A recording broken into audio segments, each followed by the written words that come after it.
బాలబడి యూనివర్సిటీ మంచి భవిష్యత్తు కోసం తెలుగు విద్యార్థులు ఇష్టపడే యూనివర్సిటీ. కాల్ 9059052378 9059052379. అందరికీ నమస్కారం. నేను Swaroopa Potlapalli. Welcome to trending topic.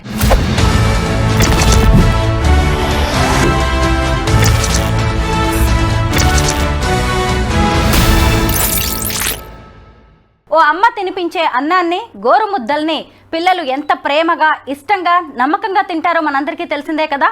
కానీ సంగారెడ్డి జిల్లా అమీన్పూర్లోని రాఘవేంద్ర కాలనీలో ఓ తల్లి తన బిడ్డలను చంపేసింది. ఇన్ని రోజులు అందరూ ఆమె పెరుగన్నంలో పిల్లలకి విషం పెట్టి చంపింది అని అనుకున్నారు. కానీ కాదు.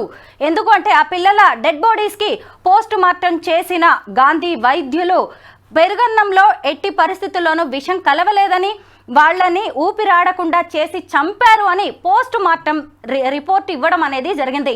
మీరందరూ కూడా గత కొద్ది రోజులుగా వింటూనే ఉండొచ్చు కదా. మార్చి 27వ తేదీన ఈ ఘటన జరిగింది.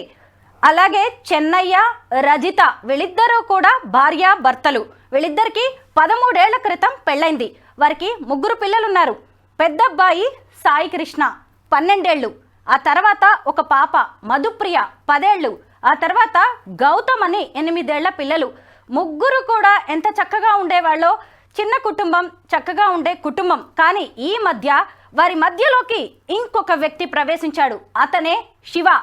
ఇప్పుడు ఈ రజిత 10th క్లాస్ గెట్ టుగెదర్కి వెళ్ళాలి అనుకుంది. అప్పుడే ఆమె 10th క్లాస్ తన 10th క్లాస్ మేట్ అయిన శివతో మళ్ళీ పరిచయం అనేది ఏర్పడింది. ఇక కాల్స్, చాటింగ్ లాంటివి మొదలయ్యాయి. అది కాస్త మళ్ళీ ప్రేమగా మారింది. ఇంతకీ ఇటు చూస్తేనేమో రజితకి పెళ్ళై 3 పిల్లలు, తన క్లాస్మేట్ అయిన శివకేమో కనీసం పెళ్లి కాలేదు. అలా మళ్ళీ వాళ్ళు పాత జ్ఞాపకాలని గుర్తు చేసుకున్నారు, మళ్ళీ ప్రేమలో పడ్డారు, కలిసి జీవించాలి అనుకున్నారు. అయితే ఇక్కడ శివ ఒక కండిషన్ పెట్టాడు. నీ 3 పిల్లల్ని వదిలేసి వస్తే నేను నిన్ను మళ్ళీ పెళ్లి చేసుకుంటాను అన్నారు. దాంతో వీళ్ళిద్దరూ కలిసి ఓ స్కెచ్ వేశారు. ఈ 3 పిల్లలు లేకపోతే ఎలాగైనా తన భర్తను ఏమార్చి మళ్ళీ శివ దగ్గరకు వెళ్ళి తను కొత్త జీవితాన్ని ప్రారంభించవచ్చు అనుకుంది రజిత. ఇందులో భాగంగానే ఇద్దరు కలిసి స్కెచ్ వేశారు. మార్చి 27వ తేదీన ఇక ముహూర్తం పెట్టారు. చెన్నయ్య వాటర్ ట్యాంకర్ డ్రైవర్గా పనిచేస్తూ ఉంటాడు. ఆయన రోజు రాత్రి వాటర్ ట్యాంకర్ నీళ్లు దింపడానికి వెళ్తూ ఉంటాడు. అలా మార్చి 27వ తేదీన ఇంట్లో భోజనం చేసి, పిల్లలతో కలిసి భోజనం చేసి ఆయన బయటకు వెళ్ళిపోయాడు. ఆ తర్వాత రాత్రి 12 గంటల టైంలో ఆయన వెనక్కి వచ్చారు. భార్యతో కలిసి ఆయన పడుకున్నప్పుడు కాసేపటికే ఈ రజిత కడుపులో నొప్పి అంటూ విలవిల్లాడడం మొదలుపెట్టింది. అయ్యో ఏం జరిగింది అంటే, నేను తిన్న ఫుడ్లో పాయిజన్ ఏదో కలిసినట్టుంది, పెరుగన్నం తిన్నాము అని ఆమె చెప్పింది. దాంతో అయ్యో నీతో పాటు పిల్లలు కూడా తిన్నారు కదా, ఇప్పుడు వాళ్ళ పరిస్థితి ఎలా ఉందో చూద్దాము అంటూ పక్క రూమ్లోనే పడుకున్న పిల్లల్ని చూస్తే, అంటే 2 పిల్లలేమో పక్క రూమ్లో పడుకున్నారు, ఒక బాబు మాత్రం వీళ్ళతోనే పడుకుని ఉన్నాడనమాట. అయితే ఆ 3 పిల్లల్ని చూసినప్పుడు 3 కూడా చనిపోయి ఉన్నారు. అప్పటిదాకా ఈమె రజిత ఏం కలరింగ్ ఇచ్చిందంటే, నేను తిన్న ఫుడ్డే పిల్లలు కూడా తిన్నారు కాబట్టి ఆ ఫుడ్లో పాయిజన్ కలిసింది, ఆ పెరుగన్నంలో పాయిజన్ కలిసింది, ఫుడ్ పాయిజనింగ్ వల్లే పిల్లలు చనిపోయారు అని చెప్పి ఆమె ఒక పెద్ద సీన్ క్రియేట్ చేసింది. వెంటనే చెన్నయ్య భార్యను తీసుకొని హాస్పిటల్కి వెళ్ళాడు, పిల్లల్ని కూడా తీసుకువెళ్ళారు. తీరా చూస్తే అక్కడ నిజమే ఫుడ్ పాయిజనింగ్ జరిగి పిల్లలు చనిపోయింది అనుకున్నారు. అయితే వీళ్ళు పోలీసులకు కంప్లైంట్ చేయడం, పోలీసులు రావడం, దీని మీద ఒక ఇన్వెస్టిగేషన్ అనేది మొదలైంది. నిజంగానే ఫుడ్ పాయిజనింగ్ జరిగిందా అని ఇన్వెస్టిగేషన్ మొదలుపెట్టారు. పిల్లల పోస్ట్ మార్టం రిపోర్టు చూస్తే అందులో ఊపిరాడకుండా చేసి చంపారు అని తేలింది. అంటే ఏంటి అంటే, ఇంట్లో ఉన్నది ఎవరు? రజిత. తర్వాత పోలీసులు మొత్తం ఇన్వెస్టిగేషన్ మొదలుపెట్టగా ఆమెకు శివ అనే వ్యక్తితో కొంత అఫైర్ నడుస్తున్నట్టుగా తెలిసింది. ఆమెను అదుపులోకి తీసుకొని ప్రశ్నించగా ఆ రోజు రాత్రి ఏం జరిగిందో ఆమె నోటితోనే పోలీసులు చెప్పించారు. ముఖ్యంగా ఆ రోజు రాత్రి అలా వాటర్ ట్యాంకర్ పని మీద చెన్నయ్య వెళ్ళగానే నిద్రపోతున్న 3 పిల్లల్ని కూడా టవల్తో ఊపిరాడకుండా చేసి రజిత చంపేసింది. పైగా వాళ్ళు నిద్రపోతున్నట్టుగా భర్త వచ్చేసరికి మొత్తం అక్కడ సీన్ క్రియేట్ చేసి పెట్టింది. ఇదంతా కూడా ఆమె ఎవరి కోసం చేసిందో తెలుసా? ప్రియుడితో కలిసి బతకడానికి. అసలు ఆమె చేసింది ఏమైనా చిన్న నేరమా? పోలీసులు ఇది మొత్తం సాక్ష్యాధారాలతో అన్ని సేకరించి ఇటువైపు చూసినప్పుడు ఈ రజితను, అలాగే ఆమె ప్రియుడైన శివని కూడా అదుపులోకి తీసుకున్నారు. పోలీస్ స్టేషన్కి ఆమెను తీసుకురావడం అనే విజువల్స్ కూడా ఈ మధ్య బాగా వైరల్ అయ్యాయి. అయితే ఆ తర్వాత ఈ ఇన్సిడెంట్ మీద ఆమె భర్త చెన్నయ్య మాట్లాడడం అనేది జరిగింది. వీళ్ళిద్దరికి మధ్య దాదాపు 20 ఏళ్ల వయసు గ్యాప్ ఉన్నట్టుగా కనిపిస్తోంది. ఆమె భర్త అయితే దీని మీద చాలా సీరియస్ అవుతున్నారు. ఇలాంటి భార్య, ఇలాంటి ఆడది బతకూడదు, ఆమెను చంపేయాల్సిందే, చనిపోయిన నా పిల్లలకు బతికున్న నాకు న్యాయం జరగాల్సిందే, మీరందరూ నాతో ఉండాలి అంటూ ఆయన చెబుతున్నారు. ప్రస్తుతం నాతో పాటు సీనియర్ అడ్వకేట్ సాయి కృష్ణ ఆజాద్ గారు ఉన్నారు. ఈ కేసు ఇక ముందు ఎలా బయటకు వెళ్తుంది, అలాగే దీని మీద ఇన్వెస్టిగేషన్ అనేది ఎలా జరగబోతోంది, కోర్టు ఎలాంటి తీర్పు ఇచ్చే అవకాశం ఉంది, వీటన్నిటి మీద కూడా ఆయన్ని అడిగి తెలుసుకుందాం. నమస్తే సాయి కృష్ణ గారు. నమస్తే అమ్మా. ముందుగా మనం చెన్నై గారితో మాట్లాడదాం. ఎందుకంటే నేను కాసేపటి క్రితం కూడా ఆయనతో మాట్లాడాను. ఆయన చాలా ఆవేదనలో ఉన్నారు. మీలాంటి అడ్వకేట్స్ ఆయనకి సపోర్ట్ చేయాల్సిన అవసరం కూడా ఉంది. 3 పిల్లల్ని చంపి ఇప్పుడు పోలీస్ స్టేషన్ పాలైన రజిత భర్త చెన్నై గారికి నేను కాల్ చేస్తున్నాను. చెన్నై గారు నమస్తే అండి. నమస్తే మేడం, చెప్పండి. నేను చెప్పాను కదా, లాయర్ గారు కూడా ఇక్కడ ఉన్నారు. ఆయన పేరు సాయి కృష్ణ ఆజాద్ గారు. Good morning sir. నమస్తే. నమస్తే అండి చెన్నయ్య గారు. ఇది చాలా విషాదకరమైన బాధ. సో మీరు ధైర్యంగా ఉండండి, మీ వెనక మేము ఉన్నాము. ఖచ్చితంగా మీకు న్యాయం చేసే విధంగా మనం పోరాడదాము. ఓకేనండి. ముందు చట్టం తన పని తాను చేసుకొనివ్వండి. ఆ లీగల్ అంశాల పట్ల దాని గురించి మేడం మాట్లాడతారు సార్. చెన్నై గారు, ఆ రోజు రాత్రి ఏం జరిగింది ఒకసారి మీరు చెప్పండి. ఉదయం వెళ్ళి సాయంకాలం తిరిగి వచ్చాను. 9 గంటల టైంలో. ఆ టైంలో అన్నం తిని ఒక ట్రిప్ చందనగర్ ఉండేది. ఆ చందనగర్ ట్రిప్కి వెళ్దామని అక్కడనే ఉన్నా. అన్నం తిని పోయిన, బయటికి వెళ్ళిన తర్వాత చందనగర్ పోయి కాల్ చేసి వచ్చాను. ట్యాంకర్ కాల్ చేసి వచ్చిన తర్వాత డోర్ వచ్చిన 11-22 నిమిషాలు అయిన ఉన్నది. ఆ టైంలో డోర్ కొట్టే మా భార్య డోర్ తీసింది. నేను ఇంట్లోకి వెళ్ళాను. నేను పండుకుంటా అంటే పండుకోరా, నేను పండుకుంటా అని పండుకున్నాం. పండుకున్న తర్వాత 2-2:30 ప్రాంతంలో మా భార్య గొంతుబాయ్ అని అన్నది. చెప్పండి. నేను లేచి మా భార్యను చూస్తే గొంతు పోతుంది అని చెప్తున్నది. గొంతు ఏమైందా చెప్పితే అని నేను పక్కన వాళ్ళ నీళ్ళని పిలిచాను. గేటు తీసుకొని పోయి పిలిస్తే వాళ్ళు జర లేట్ గా లేచారు. నా కొడుకును పోయి సాయికృష్ణను పోయి మా అబ్బాయిని పోయి సాయికృష్ణ మీ అమ్మ ఎక్కడ చేస్తుంది అని చెప్తే ఆ లోపే మా పిల్లలు చనిపోయి ఉన్నారు సార్. మేడం, అయ్యో, ఆ లోపలనే చనిపోయి ఉన్నారు. బిగ్గర అయిపోయారు. కూలర్ గాలికి కూలర్ గాలికి బిగ్గర అయిపోయింది. అంత చక్కగా ఉన్న పిల్లలు అలా చనిపోయారు అనేసరికి మీకు ఎలాంటి అనుమానం రాలేదా అండి? మేడం, ఈమె వాళ్ళు అందరు ఏదో తీసుకున్నారు, ప్రయత్నం తీసుకున్నా, ఏం తీసుకున్నదో ఇప్పుడు నా మీదకి వస్తుంది కదా మేడం. ఈమెను బతికియండి అని నేను అరిశాను సార్. మేడం, పక్కన వాళ్ళు అందరు వచ్చి కారులో తీసుకుపోయి ఆడ హాస్పిటల్లో అడ్మిట్ చేశాను ఖమ్మం దగ్గర. మరి ఇప్పుడు మీకు ఆవిడికి పెళ్ళయి 13 ఏళ్ళు కదా, గతంలో ఆమె ప్రవర్తన ఎలా ఉండేది? బాగా ఉండేది మేడం. గెట్ టుగెదర్ పార్టీ అని పెట్టుకున్నారు. ఎప్పుడు పెట్టుకున్నారో ఆ పార్టీ పెట్టినప్పటి నుంచి రజిత మాటలు వేరే మాట్లాడుతుంది మేడం. పిల్లలను కొడుతుండేది అప్పుడప్పుడు. ఎన్ని రోజులుగా జరుగుతోందండి ఇదంతా? లేదు, నాకు 3 నెలల నుంచి నాకు డౌట్ మేడం. అంతకుముందు మేము 13 సంవత్సరాలు ఉన్నప్పుడు మేము ఇంత మంచి ఉండి 3 పిల్లలను అన్నాక 13 సంవత్సరాల మధ్యలో మరి ఎవడొచ్చుండు ఏంది నాకు తెలియదు మేడం. చూడండి, మనం ఎట్లా చెప్తాం. ఈ శివ అనే వ్యక్తి పేరు కూడా మీరు ఎప్పుడు వినలేదా? వినలే మేడం, నాకేం తెలియదు. ఉదయం నేను లేచినాక నా పని ఏందో నేను చూసుకునే వరకు పోయి మధ్యాహ్నం వచ్చిన రూపాయి కూడా మా భార్య అకౌంట్లకే వచ్చేది. ఆ అకౌంట్ లకు ఒక సాఫ్ట్వేర్ జాబ్ చేసిన ఆయన, సార్ నాకు అకౌంట్ లో డబ్బులు రాలేదంటే ఆయన ఎట్లా లింక్ చేసి పెట్టిండు, నా అకౌంట్ లో డబ్బులు ఆమె అకౌంట్ లకే పోయేది మేడం. అంటే ఇంట్లో అంతా కూడా డబ్బు వ్యవహారాలన్నీ కూడా ఆవిడే చూసేది, కష్టపడడం వరకే మీ పని. డబ్బులన్నీ కూడా ఆమె అకౌంట్ లోకే పోయేది. నాకు చేసిన కష్టం చేస్తే ఈ రోజు ఇన్ని వచ్చినాయి అని చెప్పి మళ్ళీ అడిగేది. సాయంకాలం పోయి అడిగేది, వచ్చినవి అనేది, ఇంత అయింది లెక్క అని చెప్పేది. సరేలే అని నేను అనేది. అంతవరకు మంచిగా ఉన్నాం మేడం. మరి గెట్ టుగెదర్ పార్టీకి పోయి వచ్చినాకనే రజిత ఏదో మాటలు తేడాగా ఉన్నాయని మాట్లాడుతుంటే ఎవర్రా మాట్లాడేదని అంటే మా ఎండి మేడం, మా నజ మేడం అని చెప్తుండేది. పేరెంట్స్ అని ఏదో ఒకటి చెప్తుండేది. ఆమె ఏం జాబ్ చేసేదండి? టీచర్ చేసేది మేడం. టీచర్ గా, ప్రైవేట్ టీచర్ కదా. పేరెంట్స్ డౌట్ ఉంటే చెప్తారు, అడుగుతారు కదా మేడం. మేము కూడా మా పిల్లలకు డౌట్ ఉంటే మా టీచర్లకు ఫోన్ చేసి అడిగేది ఏదైనా డౌట్ ఉంటే. అట్లాంటప్పుడు ఎవరమైనా వాడతాం కదా అని నేను ఆలోచనతో ఉన్నా మేడం. నాకు అనుమానం రాకుండా చేసింది మేడం నా భార్య. షాక్ ఇచ్చింది, మొత్తం గొంతు కోసేసింది, నన్ను నిలువున ముంచేసింది మేడం. అయితే ఇప్పుడు అన్నంలో విషం కలవడం వల్లే ఈ పిల్లలు చనిపోయారు, రజిత ఆరోగ్యం కూడా బాలేదు అనుకున్నారు కదా, మరి ఈ శివ అనే వ్యక్తి వ్యవహారం ఎలా బయటపడింది, పోలీసులు ఎలా కనిపెట్టారు ఇదంతా? మేడం మా భార్య హాస్పిటల్ కి తీసుకుపోయి రావడే 15 నిమిషాల్లోనే వచ్చింది సార్. అది మందు తాగితే 2 రోజుల దాకా లేవరంట మేడం. 1 రోజు 2 రోజుల దాకా మత్తు కోమాలో పోయినట్టే ఉంటారంట, చెప్పలేరు కదా. 15 నిమిషాల తర్వాత అప్పటికే నన్ను పోలీసు వాళ్ళు తీసుకెళ్లారు. అడిగాను నేను, ఈమె సవ బతుకులు ఉంది, ఎట్లుందబ్బా అని మేడం అడిగాను. సార్ నేను ఎంత ఖర్చు అయినా సరే బతికియండి అని చెప్పాను హాస్పిటల్ వాళ్ళకు.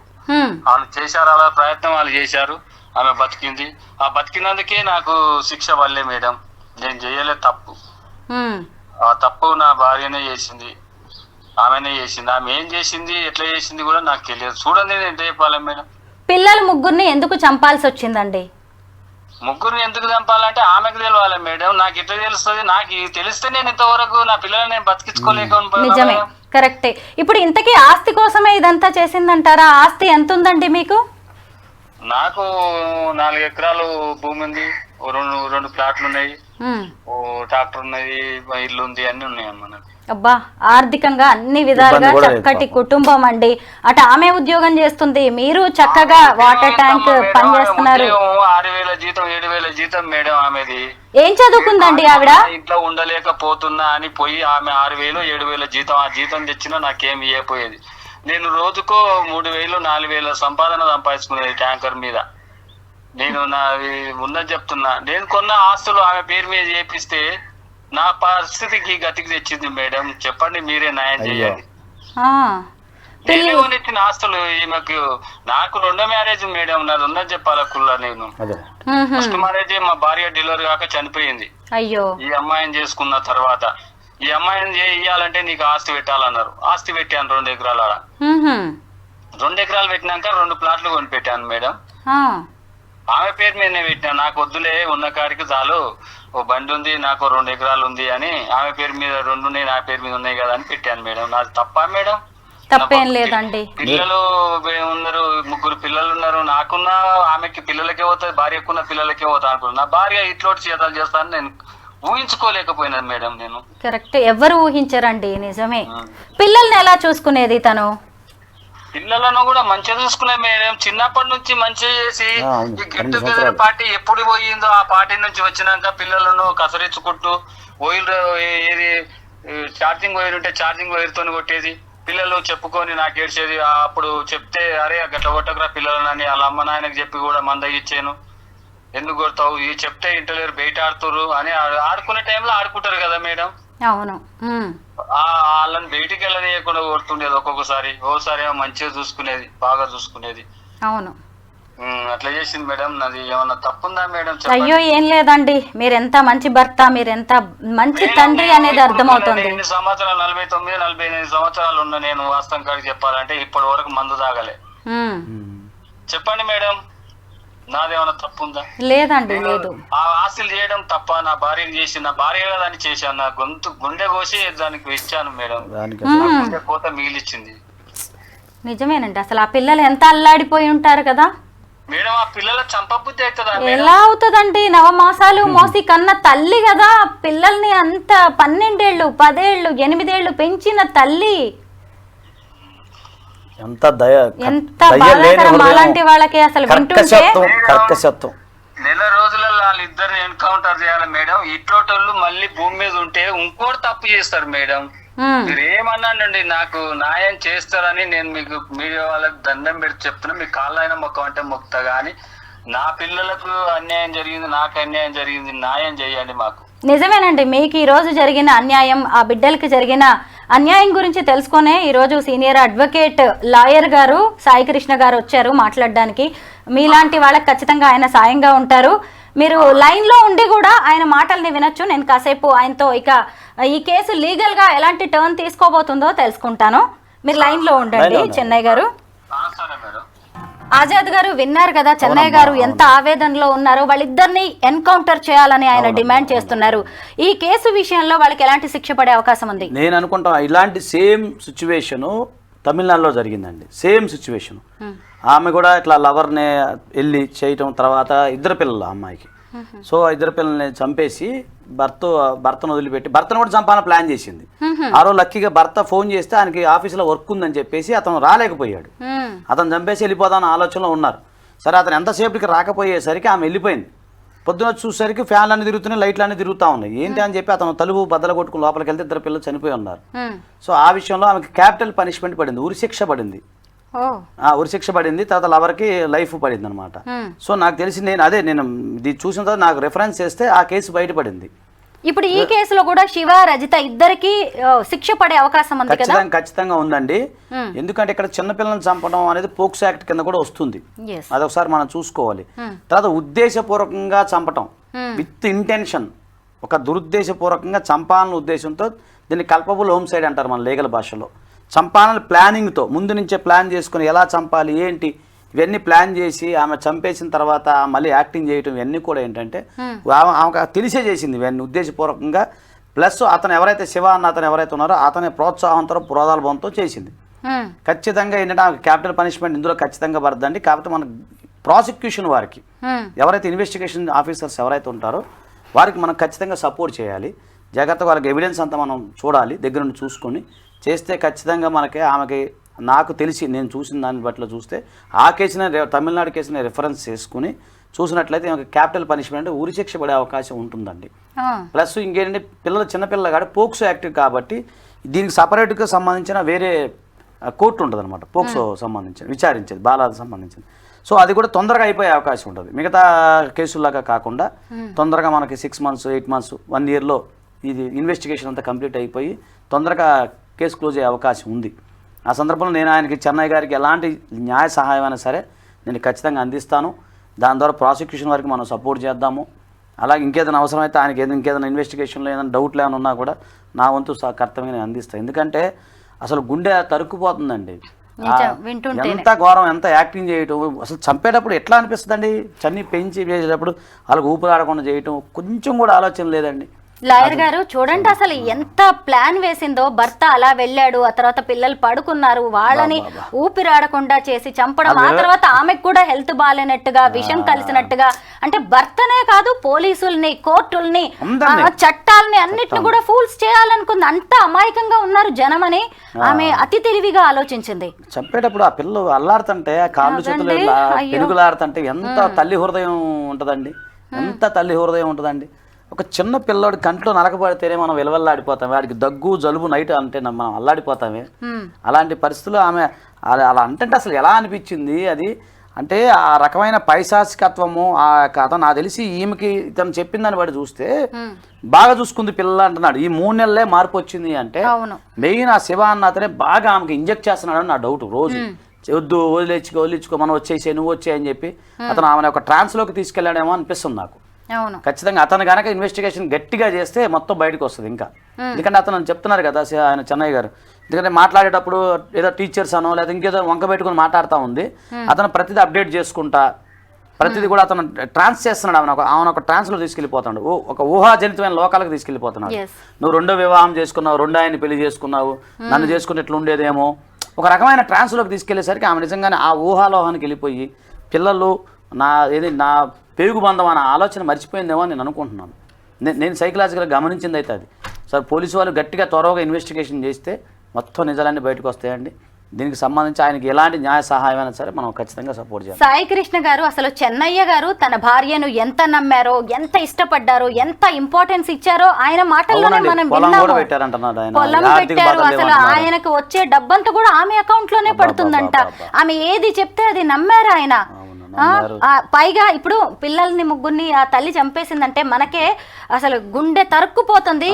చెన్నయ్య గారి పరిస్థితి ఎలా ఉండదు? అసలు ఇంకొక విషయం చెప్పాలి మేడం, ఈ 1 month నుంచి నాకు బాధ అనిపిస్తుంది. ఒక అతనేమో 2 పిల్లల్ని బకెట్ లో ముంచి చంపేసి చెప్పాడు కాకినాడలో, ఇంకొక అతనేమో నదిలో కాలువలో పిల్లని పడేశాడు. ఈ చిన్నపిల్లల్ని చంపే ఘటనలు చూస్తూ ఉంటే గుండె తరక్కుపోతుంది మేడం. చాలా అసలు ఏడుపు కూడా వచ్చేస్తుంది నాకైతే, నిజంగా చెప్తున్నాను. చాలా బాధపడుతున్నాను. వాళ్ళు ఏం చేశారు, ముక్కు పచ్చలాని చిన్నపిల్లలు, వాళ్ళకి పాపం పుణ్యం తెలియదు, ఇవన్నీ ఏం తెలుసండి అందులో నవమాసాలు మోసి మీరు కని వాళ్ళకి ఎంత బాధపడతామండి పిల్లల్ని పెంచాలంటే సాయి కృష్ణ గారు, మనం చెన్నై గారి గురించి కూడా మాట్లాడుకోవాలి. ఆడవాళ్ళ గురించి మనం సాధారణంగా మాట్లాడుకుంటాం కదా, విధి వంచితలు అని. ఇప్పుడు ఆయన చూడండి, మొదటి భార్య డెలివరీలో చనిపోయింది, సరే అని రెండో అమ్మాయిని చేసుకున్నాడు. ఆమె చూడండి, ఎవరన్నా ఊహించే దారుణాలు అసలు ఇవన్నీ. చాలా అసలు ఆయన ఇప్పుడు సమాజాన్ని ఎలా ఫేస్ చేయాలి, ఆయన ఎలా బతకాలి? ఫస్ట్ సంఘటన జరిగింది భార్య, అది మళ్ళీ ఇది ఇంకోటి పిల్లలు పోవటం ఎంత బాధకరం. కానీ ఇప్పుడు ఆయన చెయ్యాల్సింది ఏంటి అంటే న్యాయం కోసం పోరాడడం, అంతే. ధైర్యంగా నిలబడాలి, గుండె ధైర్యమే మెయిన్ ఇప్పుడు ప్రజెంట్ ఆయనకు కావాల్సింది. అవును, మనం ఖచ్చితంగా ఆయనకి లీగల్ గా మనం ఇద్దాము అలాంటి విషయాల్లో. చెన్నై గారు విన్నారు కదా లాయర్ గారు ఏం చెప్పారో.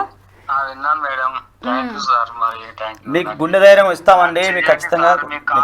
అయ్యో అట్లా లేదండి సార్, నా పిల్లల బాధ నేను చూడలేదు. అయ్యో అయ్యో అయ్యో, నెల రోజులలో వాళ్ళని ఏదన్నా చేస్తే నా పిల్లలకు ఆత్మశాంతి అవుతుంది సార్. మీరు చేయండి సార్. చేద్దామండి ఖచ్చితంగా, తొందరగా ప్రాసిక్యూషన్ అయ్యేటట్టు చేద్దాం. గ్లూకోజ్ పెట్టుకున్న దాకా నేను ఉండలేను మేడం, వాస్తవం చెప్తున్నా. నా పరిస్థితి కూడా అట్లుంది. నా పిల్లల కోసము ఇప్పుడు రోజుకు హాస్పిటల్కి వెళ్ళవలసింది. రోజు పొద్దున్నే పోయి వచ్చాను హాస్పిటల్ కు. మానసికంగా వేదన ఉంటుంది మేడం, అది చెప్పేలేదు కాదు ఇక, చెప్పలేము మనం, మన దానికి మాటలు. నేను తప్పు, నా భార్య కదా నా పిల్లలకు పెడుతుంది అని అనుకొని నేను ఆస్తులు చేశాను మేడం. నాది తప్పే మేడం, నేను చేయడం తప్పుందా మేడం? ఏం తప్పు లేదండి, మిమ్మల్ని ఎవరు తప్పు పట్టట్లేదు. ఆ వ్యక్తులు, ఆ భార్య కూడా అలా మారిపోతుంది, ఇంత దారుణానికి ఒడిగడుతుందని మీలాంటి వాళ్ళు కూడా ఊహించలేదు. ఇందులో మీ తప్పేం లేదు. కానీ ఇప్పుడు మీ కర్తవ్యం ఏంటి, ఇన్ని రోజులు నా జీవితం ఏంటి అని మీరు ఎలా పని చేసుకున్నారో, ఇప్పుడు ఇక మీదట మీ బాధ్యత ఏంటి అనేది కూడా తెలుసుకోవాలి. చెప్తున్నాను మేడం, వాళ్ళిద్దరు ఉండకపోతే నేను బ్రతికి మంచి భవిష్యత్తు, నా ఆస్తి నాది ఏదో ఒకటి నాకు తోచిన సాయం 10 మందికి సేవ చేసే వరకు పెడతాను మేడం. అంతే, మీరైతే ధైర్యంగా ఉండండి, మీ ఆరోగ్యం జాగ్రత్త. ఎందుకంటే ఈరోజు మానసికంగా, శారీరకంగా అన్ని విధాలుగా మీరు చాలా డౌన్ అయ్యే పరిస్థితి ఉందండి. మీ ఆరోగ్యం జాగ్రత్తగా ఉంటేనే మీరు మీ పిల్లలకి న్యాయం జరగడానికి, వాళ్ళ ఆత్మలు శాంతించడానికి మీరు పోరాడే అవకాశం ఉంటుంది. ధైర్యంగా ఉండండి. పోలీసులు ఏది అడిగినా కానీ దానికి సంబంధించిన ఆధారాలు అన్ని మీరు సబ్మిట్ చేస్తూ ఉండండి. ఇంకా తప్పదు, కొన్నాళ్ల పాటు వాళ్ళకి శిక్ష పడే వరకు మీరు కోర్టుల చుట్టూ, పోలీసుల చుట్టూ తిరగాల్సిన పరిస్థితి ఉండవచ్చేమో. అయినా మీరు వెనకడాల్సింది లేదండి, న్యాయస్థానాలు అన్నీ ఉన్నాయి, మీ వెంటే ఉంటాయి. ఇక జరిగిపోయిన దాన్ని మనం ఏం చేయలేము కాబట్టి జరగాల్సిన దాని గురించి ఆలోచిద్దాం. అంతేనండి, మా సపోర్ట్ ఉంటుందండి చెన్నై గారు. నేను ఇదైన తర్వాత మాట్లాడతాను, ఖచ్చితంగా చేద్దామండి, ఖచ్చితంగా చేద్దాం. నమస్తే చెన్నై గారు, ఉంటామండి. ఓకే సాయి కృష్ణ గారు, ఇలాంటివి మళ్ళీ జరగకుండా ప్రత్యేక చట్టాలు రావాల్సిన అవసరం ఉందంటారా? ఖచ్చితంగా ఉంది మేడం, ఖచ్చితంగా ఉంది. క్యాపిటల్ పనిష్మెంటే దీనికి పరిష్కారం, ఉరిశిక్ష దీనికి పరిష్కారం. ఎందుకంటే ఇంకోటి, ప్రజల్లో కూడా కొంత మార్పు కూడా రావాలండి. ఈ సోషల్ మీడియా ప్రభావం కానీ, కమ్యూనికేషన్ విషయాల్లో కానీ, ఇవన్నీ కూడా ఏంటంటే కొంచెం నిఘా పెట్టాల్సిన ఆవశ్యకత ఎంతైనా ఉంది. మన వాళ్ళు ఏం చేస్తున్నారు ఏంటి, తప్పదు కొన్ని సందర్భాల్లో. ఇప్పుడు ఇలా మాట్లాడితే పిల్లాన్ని అనుమానిస్తున్న భర్త అని చెప్పి మళ్ళీ కేసు పెడతారు. లేదండి, అందరిలో విపరీతంగా ఫ్రీడమ్ అనేది పెరిగిపోయింది. చేతి నిండా డబ్బులు ఉన్నాయి, పైగా కొత్త కొత్త సుఖాలు కోరుకుంటున్నారు. ఎక్కడికక్కడ అడ్జస్ట్ అయిపోయి బతికే మనస్తత్వాలు చాలా తక్కువగా ఉన్నాయి. కొన్ని సామెతలు ఉన్నాయి కదా, మరి ఇప్పుడు మనం చెప్పుకోకూడదేమో, కానీ నిజం చూస్తుంటే కొన్ని అయితే అట్లనే కనిపిస్తుంది. కానీ ఇలాంటివి ఇక మీదటైతే జరగకూడదు. రజిత లాంటి వాళ్ళకి పడే శిక్షను బట్టి మిగతా వాళ్ళు కూడా ఇలాంటి ఏమైనా చేయాలనుకున్నా భయపడాలి. Thank you so much Azad గారు.